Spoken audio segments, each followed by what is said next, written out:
आजी आणि आजोबांना फसवणाऱ्या स्वतःच्याच आईवडिलांना मुलाने कसे वठणीवर आणले, नक्की ऐका.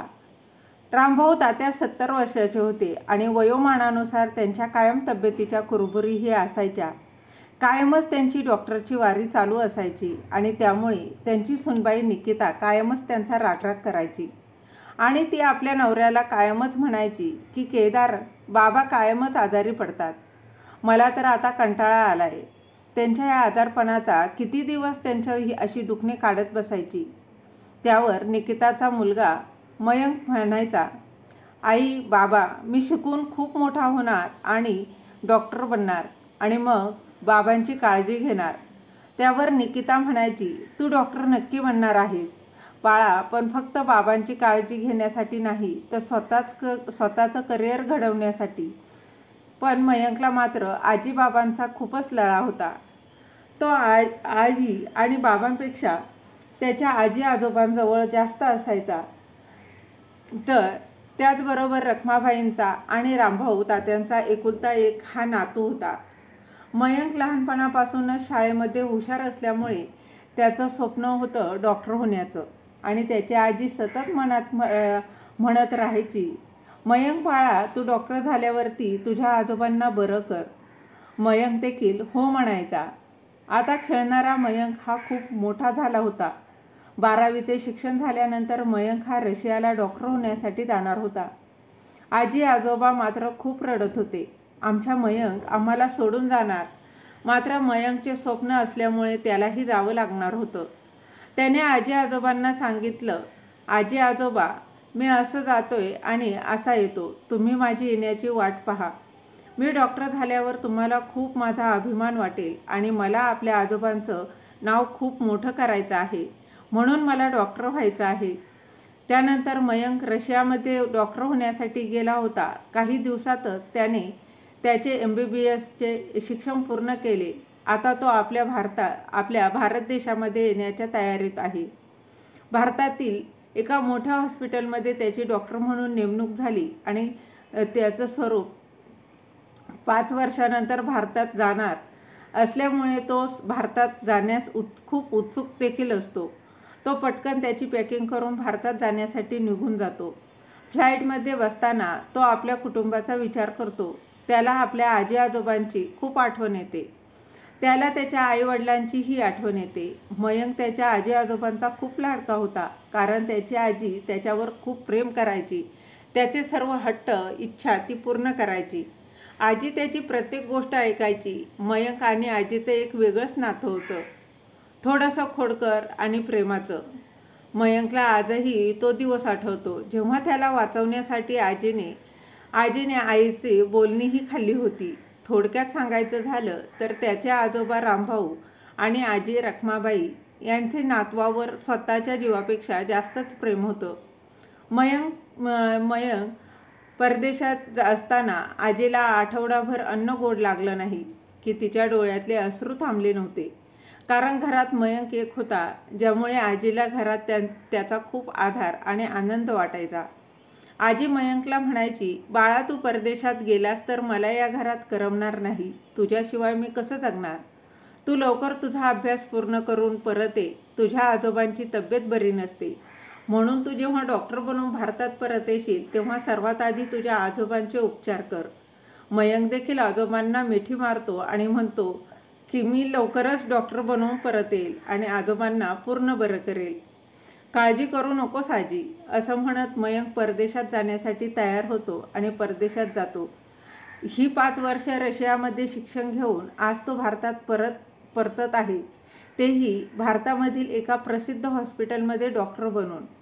इथले रामभाऊ तात्यांची तब्येत आज बरी नव्हती आणि त्यामुळे ते पत्नी रखमाबाईंना सोबत घेऊन जवळच्या सरकारी रुग्णालयात जातात. 5 रुपयाचा केस पेपर काढून ते डॉक्टरांना दाखवतात तेव्हा डॉक्टर त्यांना सांगतात की तुमचा BP खूप वाढला आहे. मी काही औषधी तुम्हाला लिहून देतो, ती तुम्ही घ्या. डॉक्टर बोलतात, मी तुम्हाला फक्त सरकारी औषधे लिहून देतो, ती स्वस्त देखील आहेत. ती तुम्ही आरामात विकत घ्याल. कारण सरकारी दवाखान्यांमध्ये असलेले डॉक्टर रामभाऊ तात्यांना चांगलेच ओळखत होते आणि त्यांच्या परिस्थितीशीही परिचित होते. रामभाऊ तात्या डॉक्टरांचे आभार मानतात, परंतु चिठ्ठी घेतात आणि बाहेरून औषधे विकत घेतात. एका हातात औषध आणि काठी धरून आणि दुसऱ्या हातात बायकोचा हात धरून ते रस्त्याच्या कडेला येऊन उभे राहतात. ते रिक्षाची वाट पाहत असतात तेव्हा रखमाबाई वर आकाशाकडे बघत तर रामभाऊ तात्यांना म्हणते, पाऊस पडेल असं वाटत आहे. सर्वत्र ढगाळ वातावरण आहे. चला लवकर रिक्षा घेऊन घरी जाऊयात, नाहीतर आपण दोघेही भिजू आणि आपली तब्येत बिघडेल. तेव्हा त्यांना दुरून एक रिक्षा येताना दिसली आणि रखमाबाईंनी रिक्षाला हात दाखवत आवाज देतात. दोघेही रिक्षामध्ये बसून घराकडे निघतात. रिक्षामध्ये बसताच जोरदार पाऊस सुरू होतो. पाऊस पाहताच रामभाऊ तात्या रखमाबाईंना म्हणतात, तुला आठवते का गो रखमाबाई, तुला पाऊस किती आवडायचा तो. प्रत्येक पावसात तू किमान एकदा दोनदा तरी भिजायचीसच. पण आता आपले वय झाले आहे. आता पावसाची भीती वाटते की आपण कुठे आजारी पडू नको. आपलं आजारी नको पडायला. बोलता बोलता त्यांचं घरही समोर येतं. त्यांच्या घराकडे जाणारा रस्ता खूपच छोटा आहे, त्यामुळे तिथे रिक्षा जाऊ शकत नाही. त्यांना पायीच जावं लागणार होतं. त्यामुळे दोघंही त्यांच्या घराबाहेरच्या रस्त्यावरच उतरतात आणि मुसळधार पाऊस पडत आहे, परंतु त्याला घरीही पोचायचं आहे. रामभाऊ तात्यांनी घेतलेली औषधं भिजू नये म्हणून रखमाबाईंनी ती औषधं पदरामध्ये गुंडाळतात आणि पतीचा हातात धरतात आणि हातात धरून घरामध्ये चालू लागतात, जेणेकरून ते पाय घसरून पडू नये. त्यामुळे त्या पतीचा हात धरून हळूहळू चालत होत्या. घराबाहेरच्या पडवीत बसलेली त्यांची सून दुरूनच सासू सासऱ्यांना एकमेकांच्या हातात हात धरून पावसात सोबत येताना पाहते आणि पती केदारला हाक मारते की बघा, या म्हातारपणात ही तुमचे आईबाबा कसे एकमेकांवर असलेलं प्रेम व्यक्त करत जगाला दाखवत आहेत. दोघे पावसात भिजत एकमेकांचा हात धरून चालत आहे. अहो, त्यांना अजिबात लाज कशी वाटत नाही. म्हातारपणातही असे करतात. शेजारचे 4 लोक पाहतील तर काय बोलतील. केदारही रागाने हे सगळे पाहतो आणि म्हणतो की आज आईबाबांना पाहतोच मी आणि नीट समजावून सांगतो. या परिसरात आमची खूप इज्जत आहे. आमची पूर्ण इज्जत मातीमोल करायची ठरवली आहे का. हे दोघे म्हातारपणातही हातात हात घालून चालत आहे. त्यांना लाजही वाटत नाही का. पण त्यांचा सून आणि मुलगा या दोघांना एवढी छोटीशी गोष्ट समजत नव्हती की त्यांच्या आईवडिलांनी प्रेमासाठी नाही तर एकमेकांचा आधार देण्यासाठी हातात धरला आहे की पावसात कोणी घसरून पडू नये म्हणून. रामभाऊ तात्या आणि रखमाबाई जेव्हा घरात येतात तेव्हा मुलगा जोरात ओरडतो आणि म्हणतो, घरात सून आहे, नातवंड मोठी झाली, तरीही तुम्ही प्रेमाचे असे चाळे करत संपूर्ण परिसरात अभिमानाने फिरत आहात. रखमाबाई आपल्या मुलाला सांगतात की मी तुझ्या वडिलांचा हात यासाठी पकडला होता की ते पावसात पाय घसरून पडायला नको. तुला तर माहीत आहे ना, मागच्या वेळेस ते जसे पडले होते तेव्हा 6 महिने ते बरे झाले नव्हते. सगळं काही त्यांचं जाग्यावर मलाच करावं लागत होतं. आणि आता तर खूप वय झालं आहे. पडले तर त्यांचं काही करायच्याऐवजी अजून काय होईल सांगता येणार नाही. आणि बाळा, मी तुला सांगितलं होतं ना, तुझ्या बाबांना तू तुझ्या गाडीमधून डॉक्टरकडे घेऊन जा, परंतु तुला काम आहेस म्हणून नकार दिलास. त्यामुळे त्यांना घेऊन मला जावं लागलं. आणि अचानक मुसळधार पाऊसही सुरू झाला. त्यात माझा काय दोष आहे. असं म्हणून रखमाबाई थकलेल्या पावलांनी खोलीमध्ये निघून जातात. रामभाऊ तात्या त्यांच्या तरुण वयामध्ये गोदरेज कंपनीमध्ये काम करायचे, परंतु आता वय झाल्यामुळे ते रिटायर झाले होते. त्यांची तब्येत त्यांना साथ देत नव्हती आणि म्हणून त्यांनी कामही सोडलं आहे. या वयात त्यांना चालता फिरता येत नव्हतं आणि त्यांची तब्येतही बरी नसते. रामभाऊ तात्यांचं त्यांच्या कामामध्ये समाजामध्ये चांगलं वर्चस्व होतं आणि चांगली वागणूक असल्यामुळे चांगलं नाव देखील त्यांनी कमावलं होतं. त्यांनी केदारलाही त्यांच्या कंपनीमध्ये कामाला लावून दिलं होतं. केदारही चांगली कमाई करू लागला होता. रामभाऊ तात्यांनी त्यांच्याकडे असलेली सर्व बचत ही मुलाच्या नावे केली होती आणि उरलेले सर्व पैसे घर बांधण्यासाठी वापरले होते. वृद्धापकाळासाठी त्यांनी एकही पैसा ठेवला नव्हता. आता वृद्धापकाळात त्यांची तब्येत बिघडली असताना त्यांना औषधांसारख्या छोट्या छोट्या गरजांसाठी ही मुलगा आणि सून यांच्यासमोर हात पसरावे लागायचे. सुनेने स्वतःसाठी 5 ते 10 हजाराची शॉपिंग करण्यात त्यांना काही अडचण वाटत नव्हती.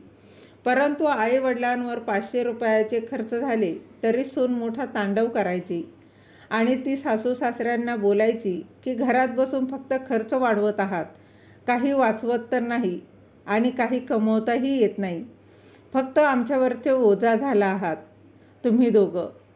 एके दिवशी निकिता केदारला सांगते की मी तुमच्या आईवडिलांचं खूप कंटाळले आहे. आता मी त्यांच्यासोबत राहू शकत नाही. म्हातारे सतत आजारीच असतात आणि सासूबाईंनाही काही काम करता येत नाही. त्या दिवसभर पतीची काळजी घेत असतात. आता मात्र मी त्या म्हाताऱ्यांना खाऊ पिऊ घालणार नाही. तुम्ही असे करा, एकतर त्यांना कुठल्या तरी वृद्धाश्रमात सोडा, नाहीतर घराबाहेर हाकलून द्या. आता मी त्यांना माझ्या घरात ठेवू शकत नाही. त्यांचा मला आता काहीही उपयोग नाही. ते दोघे घरात बसून फक्त खर्च वाढवत आहे. मुलालाही वाटले की आपल्या आईवडिलांवर पैसे खर्च करणे म्हणजे निव्वळ व्यर्थ आहे. आपण त्यांना आपल्यासोबत ठेवणार नाही. तू काळजी करू नकोस. या दोघांना मी 10 दिवसाच्या आत घराबाहेर काढण्याची व्यवस्था करतो. केदार त्याच्या आईवडिलांना सांगतो की मी मुंबईतल्या एका मोठ्या डॉक्टरांशी बोललो आहे आणि तुम्हाला चांगल्या डॉक्टरांना दाखवतो. तुमची तब्येत खूप खराब होत चालली आहे. एकदा तुम्हाला चांगल्या डॉक्टरांना दाखवलं तर तुम्ही पूर्ण बरे व्हाल. सून ही मुलांसोबत सहमत होऊन म्हणते, तुम्ही अगदी बरोबर बोलत आहात. बाबांना मुंबईतल्या मोठ्या डॉक्टरांना दाखवा, म्हणजे त्यांची तब्येत पूर्ण बरी होईल. आपल्या मुलाचे आणि सुनेचे असे गोड बोलणे ऐकून त्यांना आश्चर्य वाटलं आणि त्यांना समजत नव्हतं की त्यांचा मुलगा आणि सून त्यांना मुंबईसारख्या मोठ्या शहरातील डॉक्टरांना दाखवण्यासाठी कसे तयार झाले. तो तर मला इथल्या जवळच्या हॉस्पिटलमध्ये सुद्धा घेऊन जात नाही, मग तो मला मुंबईला कसा घेऊन चालला आहे.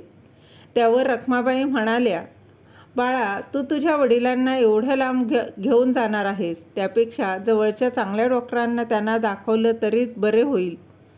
त्यावर केदार बोलतो, काय बोलतेस आई तू.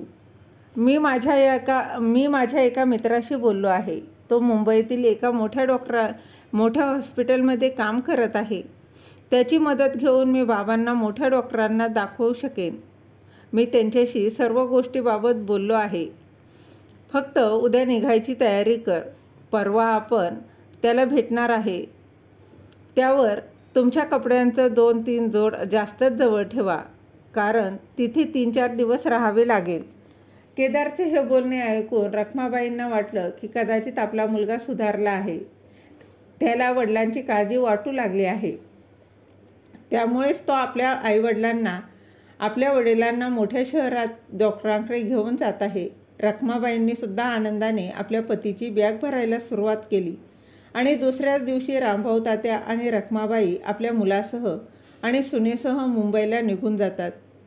केदार त्याच्या आईवडिलांना मुंबईमधील मोठ्या मल्टी स्पेशालिस्ट हॉस्पिटलमध्ये घेऊन येतो आणि त्या हॉस्पिटलला पाहून रखमाबाईंचे डोळे तर पाणवतात. अरे, एवढे मोठे हॉस्पिटल, एवढी मोठी इमारत मी कधी पाहिलीच नव्हती. किती मोठे हे डॉक्टर आहे आणि नर्सेस फिरत आहे इथे. केदार त्याच्या आईवडिलांना हॉस्पिटलच्या बाहेर गार्डनमध्ये एका झाडाखाली बसवतो आणि त्यांना सांगतो की तुम्ही इथेच बसा. मी माझ्या मित्राला भेटून येतो आणि डॉक्टरांबद्दल माहिती काढून येतो. आणि एवढा मोठा हॉस्पिटल आहे तर नंबर आहे आधीच लावायला लागतो. मी नंबर देखील लावून आलोच. तोवर आई बाबा तुम्ही इथेच बसा. असं बोलून केदार आणि त्याची बायको निकिता तिथून निघून जातात. रामभाऊ तात्या आणि रखमाबाई त्यांचा मुलगा येण्याची वाट पाहू लागतात की कधी त्यांचा मुलगा येईल आणि त्यांना डॉक्टरांना भेटायला घेऊन जाईल. पण वाट बघता बघता 5 तास उलटून जातात. पण ना सून परत आली ना मुलगा परत आला. आता रामभाऊ तात्यांना सुद्धा काळजी वाटू लागली. रामभाऊ तात्या आपल्या बायकोला म्हणायचेच, रामभाऊ तात्या आपल्या बायकोला म्हणजेच रखमाबाईंना बोलतात, अगं मुलांना यायला एवढा उशीर का झाला असेल? तिकडे काही प्रॉब्लेम तर आला नसेल ना? एवढा मोठं हॉस्पिटल आहे म्हटल्यावर ते आपल्याला शोधायचा रस्ता चुकले असतील का? नक्की काय झालं असेल? तिकडे मला देखील आता खूप काळजी वाटत आहे. दोघेही आईबाप डोळ्यामध्ये तेल घालून येणाऱ्या मुलांचे आणि सुनेचे वाट पाहत होते. आता त्यांना काळजी वाटू लागली की आपला मूल त्यांना घ्यायला अजून का आला नाही. आता दुपारपासून संध्याकाळ होत आली, परंतु मुलगा आणि सून येण्याचे काहीच चिन्ह दिसत नव्हते. त्या बिचाऱ्या आईवडिलांना ही गोष्ट समजत नव्हती की त्यांचा मुलगा आणि सून त्यांना मुंबईसारख्या मोठ्या शहरात डॉक्टरांना दाखवण्यासाठी घेऊन आलेले नाहीत, तर आपल्या वृद्ध आईबापांना मुंबईमध्ये सोडून देण्यासाठी आले आहेत. आपल्या आईवडिलांपासून स्वतःची सुटका करण्यासाठी त्यांना मुंबईत सोडून ते दोघे निघून गेले होते. रखमाबाई आणि रामभाऊ तात्या हॉस्पिटलच्या बाहेर घाबरून आपल्या मुलाचा शोध घेत असतात. तिथे दिसतील त्याचबरोबर भेटतील त्या लोकांना ते विचारत होत्या की त्यांनी माझ्या मुलाला आणि सुनेला पाहिलं आहे का? परंतु एवढ्या मोठ्या शहरात कोण कोणास ओळखतो? रामभाऊ तात्यांना आता मात्र मुलावर आणि सुनेवर संशय येऊ लागतो की त्यांचा मुलगा आणि सून त्यांना डॉक्टरकडे नव्हते तर एवढ्या मोठ्या शहरात रस्त्यावर एकटेच सोडून द्यायला आले होते. त्यांना कुठली आपल्या आईवडिलांची काळजी नव्हती की ते प्रेमाने त्यांना दवाखान्यामध्ये त्यांना घेऊन आले असते. रामभाऊ तात्यांनी रखमाबाईंना सांगावं, अहो रखमाबाई, पोरांनी आपल्याला हॉस्पिटलमध्ये आणलंच नव्हतं कधीच. त्यांना तर आपण जड झालो म्हणून त्यांनी हॉस्पिटलच्या नावाखाली आपल्याला एवढ्या मोठ्या मुंबईसारख्या शहरामध्ये आणलं आणि इथे रस्त्यावर सोडून दिलेलं आहे. त्यानंतर त्यांना आपली एवढीच काळजी असती तर त्यांनी इथून पाठीमागे काय करायचं ते केलं असतं. हा आपुलकीचा पुतळा त्यांनी आत्ताच का दाखवला असता? त्यांच्या मनामध्ये अचानक कुठून एवढं प्रेम आपल्यासाठी भरून आलं असावं? आपल्याला असं असहाय्य सोडून निघून ते गेले. एकदाही आपल्या म्हाताऱ्या आईवडिलांचा विचार केला नाही. जेव्हा हे सगळं रखमाबाईंना कळतं की त्यांचा मुलगा आणि सून त्यांना सोडून निघून गेले आहेत, तेव्हा त्यांच्या पायाखालची जमीनच सरकते. रखमाबाई आपला पतीच्या खांद्यावर म्हणजेच रामभाऊ तात्यांच्या खांद्यावर डोकं ठेवून रडू लागतात आणि विचार करू लागतात की काय नशीब आहे आपलं, कोणत्या जन्माचं पाप म्हणावं म्हणून असा मुलगा पोटी जन्माला आला. स्वतःच्या जन्मदात्या आईबापांना रस्त्यावर सोडून द्यावं. आपण आयुष्यभर काबाड कष्ट करून आपल्या मुलासाठी खूप काही केलं आणि त्याच मुलाने आज आपल्याला रस्त्यावर असं सोडून दिलं. रखमाबाईंनी रात्र रडवत ही घालवली आणि सकाळ होताच त्या जवळच्या हॉटेलमधून एक कप चहा स्वतःसाठी आणि रामभाऊ तात्यांसाठी घेऊन येतात. काही दिवसांचा जेवणाचा खर्च भागवण्या इतपतही पैसे त्यांच्याकडे नव्हते. 2-4 दिवस ते दोघेही हॉस्पिटल बाहेरच्या एका झाडाखालीच झोपतात आणि जवळ जे काही थोडेफार पैसे आहेत त्यावरच खाऊन पिऊन दिवस काढतात. 2 दिवसात त्यांचे सर्व पैसे संपतात. आता मुंबईसारख्या शहरात आपल्या आजारी पतीबरोबर कसे राहायचे हे रखमाबाईंना समजतच नव्हते. ज्या हॉस्पिटलमधून रखमाबाई चहा आणि नाश्ता घेऊन येत होत्या त्या हॉटेलच्या मालकाकडे रखमाबाई जातात आणि त्या मालकाला विचारतात, बेटा काही काम असेल तर मला दे, माझ्याकडे जेवणासाठीही पैसे नाहीत. मी काही काम केलं तर जेवणासाठी पैसे तरी मिळतील. हॉटेलचा मालक रखमाबाईंकडे पाहतो आणि मनामध्ये विचार करतो, या वयामध्ये ह्या बाई काम काय करणार? परंतु या माझ्याकडे आल्या आहेत मागण्यासाठी, म्हणजे तितकीच त्यांना गरज कामाची असणार आहे. त्यामुळे हॉटेलच्या मालकांनी रखमाबाईंना सांगितलं, आई तुझी इच्छा असेल तर तू माझ्या हॉटेलमध्ये भांडी धुवायचं काम करू शकतेस. त्या बदल्यात मी तुम्हाला थोडेफार पैसेही देईन आणि सकाळ संध्याकाळ चहा पाणीही देईन. हॉटेलच्या मालकाचे बोलणं ऐकून रखमाबाईंना खूप आनंद झाला. आता रखमाबाई दररोजच्या हॉटेलमध्ये भांडी घासू लागल्या. भांडी घासून पैसे कमवत होते आणि येणाऱ्या पैशामधून रामभाऊ तात्यांचा हॉस्पिटलचा खर्च आणि त्यांच्या खाण्यापिण्याचा खर्च त्या भागवत होत्या. आता रुक्मिणीताई खूप हतबल होत्या. त्यांच्यासमोर काही दुसरा पर्यायच नव्हता. कसे तरी त्या या उतार वयामध्ये आपल्या नवऱ्याचा आधार बनल्या होत्या. दिवसामागून दिवस जात होते. रुक्मिणीताई दिवसभर त्या हॉटेलच्या भांडी घासायच्या आणि त्यांचा उदरनिर्वाह करायच्या. मयंकही मुंबईत आला होता. मुंबईतील एका प्रसिद्ध रुग्णालयात आज त्याचा पहिला दिवस होता.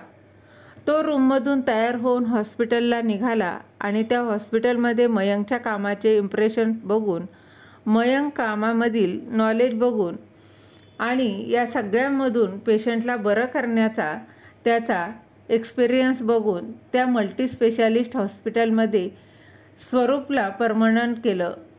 आणि स्वरूपसाठी ही गोष्ट खूप आनंदाची होती की मुंबईसारख्या एवढ्या मोठ्या शहरामध्ये आणि त्यातल्या त्यात एवढ्या मोठ्या मल्टीस्पेशालिस्ट हॉस्पिटलमध्ये तो परमनंट झाला होता. कमीत कमी त्याला आता 4 लाखाची महिना पगाराची नोकरी त्याला लागली होती. हा आनंदाचा क्षण आईबाबांना आणि आजीबाबाला सांगण्यासाठी मयंकने फोन केला. केदारच्या फोनवरती फोन आल्यानंतरला केदारने आपल्या मुलाचा फोन उचलला. दोघांचं बोलणं झालं. आनंदाची बातमी मयंकने आपल्या आईबाबांना आणि आईला सांगितली. त्यानंतर मयंकने बाबांना विचारलं, बाबा, आजी आजोबा कुठे आहे? मला त्यांनासुद्धा ही माझी आनंदाची बातमी सांगायची आहे. त्यावेळी केदारने उडवाउडवीचं उत्तर देत मयंकला सांगितलं की बाळा, आजी आजोबा आत्ताच मंदिरामध्ये गेले आहेत आणि ते संध्याकाळी येणार आहे. मयंकला देखील खरं वाटलं. मयंकने सांगितलं, ठीक आहे बाबा, मी आता फोन ठेवतो आणि आजी आजोबा आल्यावरती संध्याकाळी मला तुम्ही फोन करा. फोन कट केला आणि त्यानंतर संध्याकाळी केदारने काही मयंकला कॉलबॅक केला नाही. मयंक झोपण्याच्या वेळी हे लक्षात आलं की बाबांनी आपल्याला कॉल केलाच नाही. आजी बाबांसोबत आपलं बोलणंच राहून गेलं आहे, आपल्याला बोलायचं राहून गेलं. आज पुन्हा एकदा मयंकने ही आनंदाची बातमी सांगण्यासाठी आणि बाबांसोबत बोलण्यासाठी केदारला फोन लावला. केदारने फोन उचलला. नंतरला मयंकने नेहमीप्रमाणे प्रश्न विचारला, बाबा, आजी आजोबा कुठे आहेत? मला त्यांना बोलायचं आहे.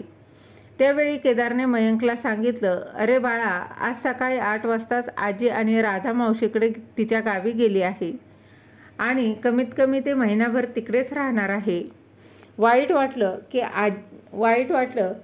की आजी आजोबांना आईबाबांनी माझा निरोप दिलाच नसणार आहे. त्याशिवाय ते माझ्यासोबत न बोलता असे कुठेही जाणार नाहीत. परंतु बाबा असे का उत्तर देत आहे माहीत नाही. ठीक आहे बाबा, असं म्हणून मयंकनेही फोन ठेवला आणि त्यानंतर मयंकचे कामचं रुटीन जे आहे ते चालू झालं. सकाळी उठून आवरायचा आणि त्यानंतर दिवसभर हॉस्पिटलला जायचा.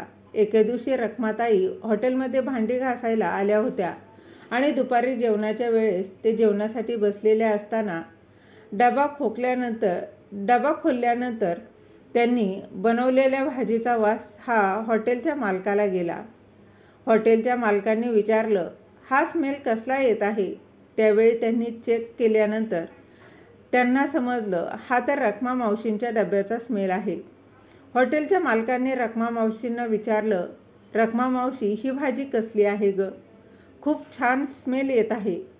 रखमा मावशींनी आपल्या गावरान पद्धतीने हॉटेलच्या मालकांना सांगितलं, थोडी खाऊन तर बघा. आमचं गावरान पिठलं आवडलं तर नक्की उद्या मी तुमच्यासाठी घेऊन येईल. हॉटेलच्या मालकांनी रखमाताईंच्या हातचं हे पिठलं खाल्लं आणि रखमा मावशीला सांगितलं, मावशी, उद्यापासून आपल्या हॉटेलमध्ये हे पिठलं भाकरीचा मेनू तू करत जाशील का गं? रखमाबाईंनी उत्तर द्यावं, अहो साहेब, कशाला गरिबीची थट्टा करता? हा कसला आलाय मेनू? हे तर गरिबाचं जेवण आहे. त्यावेळी हॉटेलच्या मालकांनी सांगितलं, नाही मावशी, ही तुझी रेसिपी आहे. तुझ्या हातची चव आहे ती खूप छान आहे. आणि नक्कीच आपल्या हॉटेलमधून याला खूप मागणी असेल.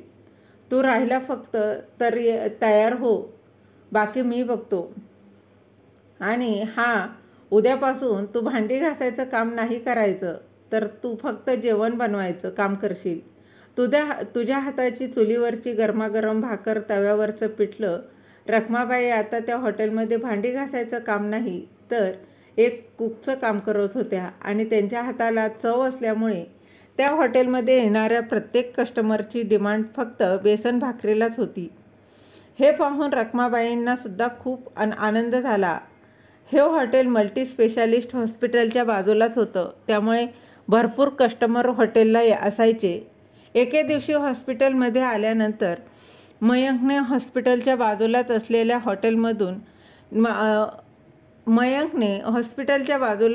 हॉटेलमध्ये जेवणासाठी जाण्यासाठी विचार केला आणि हॉटेलमध्ये गेल्यानंतर त्याला पिठलं भाकरीचा खमंग स्मेल आल्यानंतर मयंकने देखील पिठलं भाकरी यासाठीच ऑर्डर केली.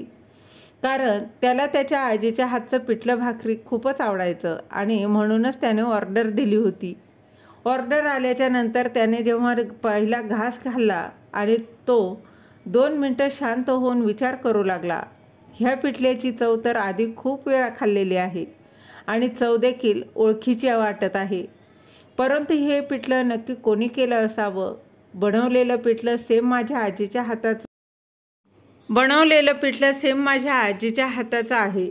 जेवण झाल्यानंतरला मयंकने हॉटेलच्या मालकाची भेट घेतली आणि त्यांना विचारलं, तुमच्या हॉटेलमध्ये ही डिश कोण बनवत आहे? मला एकदा त्यांना भेटायचं आहे. त्यावेळी मालकांनी विचारलं, का हो, तुम्हाला का भेटायचं आहे त्यांना? अहो, जेवण ज्यांनी बनवलं आहे त्यात एकतर सर्वसाधारण घरातील गरीब कुटुंबातील आजी आहे. त्यांना त्यांच्या मुलांनी आणि सुनेने मुंबईमध्ये येऊन सोडून दिलं आहे, परंतु आमच्या इथे भांडी घासायला म्हणून आल्या आणि एक दिवस मी त्यांच्या हातची चव असलेल्या मला ती आवडली आणि त्यानंतर त्या इथे कुक म्हणून काम करू लागल्या आहे. त्यांना कसं भेटणार आहे? त्यावेळी मयंकने सांगितलं, मी खाल्लेलं पिठलं आणि आजीचं पिठलं या दोन्हींची चव देखील सारखीच आहे आणि मला कळत होतं, लहानपणी ते पिठलं माझी आजी बनवायची आणि आजीच्या हातची चव अजूनही विसरलेलो नाही. त्यामुळे कृपया मला त्या आजींना एकदा तरी भेटू द्या. त्यावेळी हॉटेलच्या मालकांनी रखमाबाईंना आवाज दिला आणि बोलावून घेतलं. ज्यावेळी रखमाबाई मयंकच्या समोर आल्या त्यावेळी मयंकला मात्र त्यांनी ओळखलं नाही.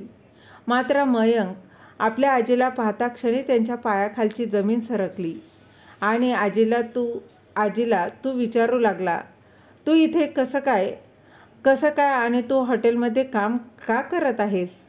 त्यावेळी रखमा मावशींनी उत्तर दिलं, बाळा, मी तुला ओळखलं नाही, कोण आहेस तू? त्यावेळी मयंकने सांगितलं, आजी, मी तुझा नातू, जो रशियाला डॉक्टर होण्यासाठी गेला होतो आणि आता मी भारतामध्ये डॉक्टर होऊन आलो आहे. त्यावेळी रखमाबाईंनी आपल्या नातवाला समोर पाहिलं आणि धावत पळत जाऊन मिठी मारली. बाळा, किती मोठा झालास आणि किती दिवसानंतर आलास? मी आणि तुझ्या आजोबांनी किती तुझी वाट पाहत होतो रे. आईबाबांना तुझा फोन यायचा, परंतु ते फोन आमच्याकडे कधी देतच नव्हते. तुझ्यासोबत बोलण्यासाठी आमचा जीव तळमळत होता रे. पण बरं झालं बाळा, तू भारतामध्ये आलास आणि आता त्याआधी मला तू वचन दे की तू पुन्हा मला कधी सोडून जाणार नाही. त्यावेळी मयंक म्हणाला, हो आजी, मी तुला सोडून कुठेही जाणार नाही, परंतु तुझ्यावर अशी वेळ रडतच आजी मला तिची सर्व हकीकत सांगते. हे ऐकून मी थक्क झालो. आजी, चल आपण बाबांना भेटायला जाऊया. त्यावेळी रखमाबाईंनी सांगितलं, मयंक बाळा, तुझे आजोबा बघ, तिकडे तुझ्या हॉस्पिटलच्या समोर झाडाखाली बसले आहेत. आणि तिकडे जाऊन मयंकने लांबूनच बाबांना पाहिलं तर बाबांनी काय मयंकला ओळखलं नाही, परंतु रखमाबाई रामभाऊ तात्यांना सांगितलं, बघितलंस का कोण आले? रामभाऊ तात्या म्हणतात, या अख्ख्या मोठ्या सिटीमध्ये आपण दोघेच एकमेकांना होत आपण दोघं सोडलं तर कोण आपल्याला म्हाताऱ्या माणसाला भेटायला येणार आहे? कशाला माझी या म्हातारपणामध्ये थट्टा उडवतेस? त्यावेळी रखमाबाईंनी सांगितलं, अहो आपला मयंक आलेला आहे. त्यावेळी रामभाऊ तात्या म्हणतात, अगं रखमा, आपला मयंक तर डॉक्टर व्हायला परदेशात गेला आहे, तो इकडे कसा येईल? त्यावेळी रखमाबाई म्हणतात, एकदा बघा तरी. रामभाऊ तात्यांनी पाहिलं तर मयंक खरोखरच आला होता. मयंकने रामभाऊ तात्यांना कडकडून अशी मिठी मारली आणि आजोबांना बघितलं. आजोबांना सांगितलं, आजोबा मी आता आलेलो आहे, त्यामुळे तुम्ही दोघंही कोणतीही काळजी करू नका. तुम्हाला कोणी नाही सांभाळलं तरी तुमचा शेवट मी नक्की करेन.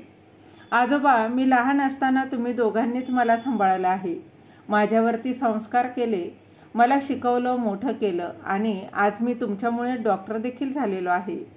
मी तुमचे उपकार कधीही विसरणार नाही. आणि आजी म्हणायचंच ना की मयंक परदेशातून डॉक्टर होऊन लवकर ये आणि पहिलं तुझ्या आजोबांना बरं कर. तर आजोबा, आता तुम्ही कोणतीही काळजी करू नका, मी तुम्हाला पूर्णपणे बरं करेन. आणि आता मी तुम्हाला इथून घेऊन जाणार आहे माझ्या रूमवरती. मयंकने रखमाबाईंचं आणि रामभाऊ तात्यांचं हे बोलणं ऐकायला आता जवळजवळ गर्दी जमली होती आणि सगळे माणसं एकमेकांमध्ये बोलत होती, एवढ्या मोठ्या डॉक्टरांचे आजी आजोबा असे रस्त्यावर का फिरत आहेत? परंतु त्यावेळी मयंकने सांगितलं, माझ्या आजी आजोबांवरती ज्यांनी ही वेळ आणली आहे ती माझे आईबाबा आहेत. मी आता माझ्या आजी आजोबांना माझ्यासोबत घेऊन जाणार आहे. असं बोलून रामभाऊ तात्या आणि रखमाबाई मयंकसोबत त्याच्या रूमवरती निघून गेले.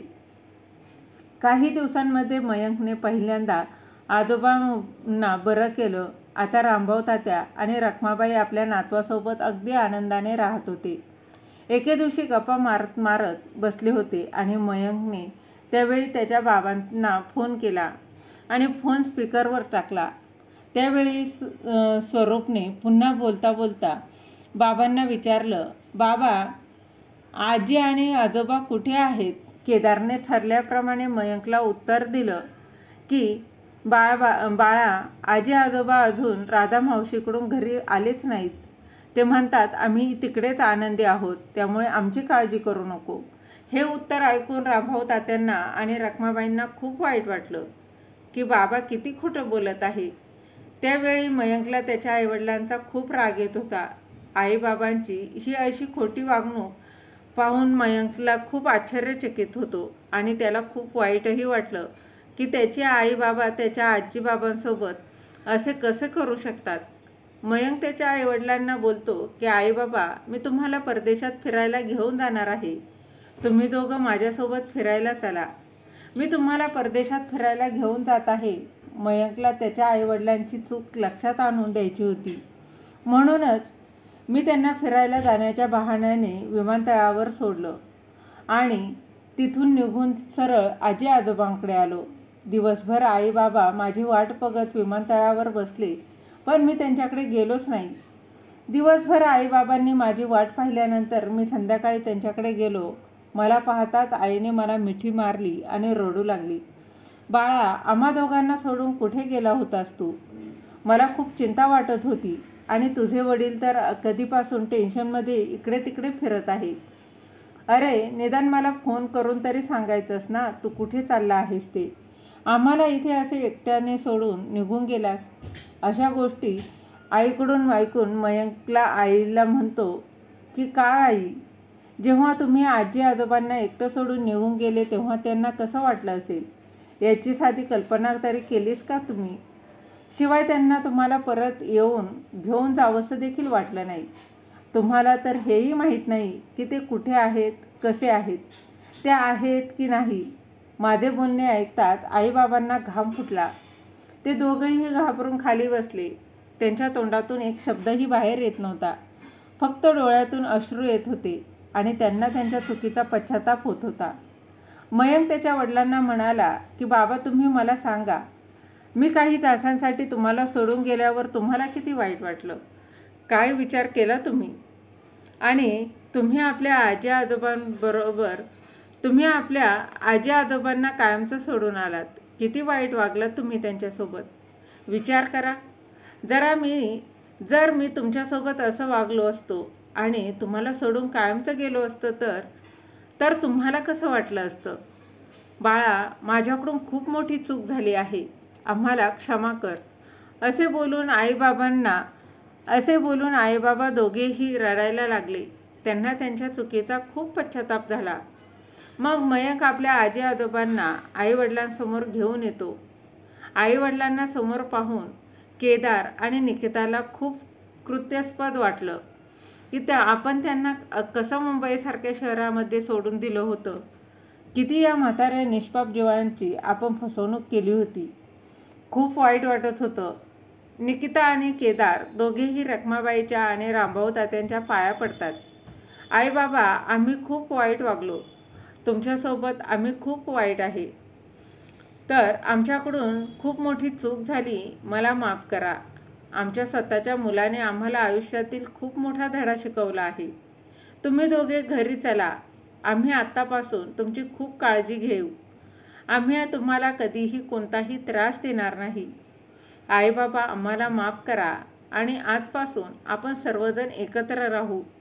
निकिता आणि केदारने हे आईबाबांना बोलत होते, परंतु त्यावेळी मयंक म्हणाला, नाही, यापुढे आजी आजोबा तुमच्यासोबत राहणार नाही आणि तुमच्यासोबत कुठेही येणार देखील नाही.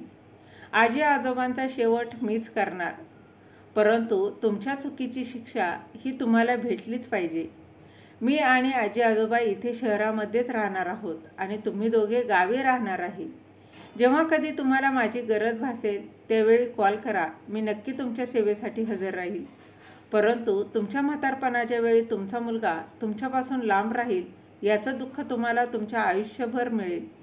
आणि आपल्या आईवडिलांच्या आणि आपल्या आई म्हातारपणात आपला मुलगा आपल्याजवळ नसणं किंवा गरजेच्या वेळी आपला मुलगा आपल्याजवळ नसेल तर किती दुःख होतं याची तुम्हाला जाणीव होईल. हीच तुमची शिक्षा.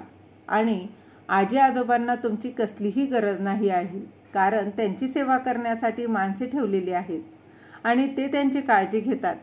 असं बोलून मयंक आजी आजोबांचा हात धरून एका मोठ्या गाडीमध्ये बसतो आणि गाडीमध्ये बसून तिथून निघून जातो. निकिता आणि केदार हे मात्र पाहत बसतात आणि त्यांना त्यांच्या वाईट कृत्याची कामाची शिक्षा मिळालेली असते. मित्र हो, तुम्ही तुमच्या आईवडिलांसोबत वाईट वागले तर कधी ना कधी कोणत्या ना कोणत्या रूपाने तसंच तुमच्यासोबतही घडणार आहे, कारण कर्माचं फळ हे इथेच मिळतं. म्हणून आपल्या आईवडिलांना जपा. त्यांना वृद्धाश्रमात नाही, रस्त्यावर नाही तर घरात आनंदाने ठेवा. मित्रांनो, आजची कथा कशी वाटली कमेंट बॉक्समध्ये नक्की कळवा. धन्यवाद.